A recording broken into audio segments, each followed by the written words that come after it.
Hello friends, Bangla activity চ্যানেলে আপনাদের সবাইকে ওয়েলকাম। ওয়েদার আপডেট সম্পর্কে আমরা কিছু বিস্তারিত তথ্য জেনে নেব।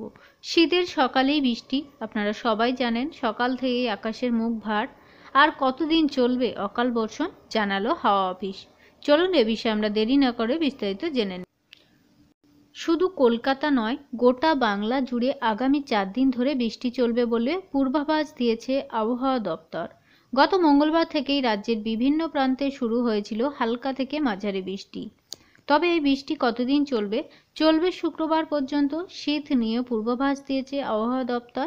হাওয়া অফিস জানিয়েছে, শনিবার থেকে আকাশ পরিষ্কার হলেও নতুন করে ঠান্ডার আর কোনো ইঙ্গিত নেই। গত 48 ঘন্টায় শুধু কলকাতাতেই তাপমাত্রা 5 ডিগ্রি বেড়েছে। বৃহস্পতিবার প্রায় সারা দিনই কলকাতায় আকাশের মুখ ভার থাকবে। হালকা থেকে মাঝারি বৃষ্টি হতে পারে জানালো আবহাওয়া দপ্তর। অনেক ধন্যবাদ। এটুকু ছিল ওয়েদার আপডেট।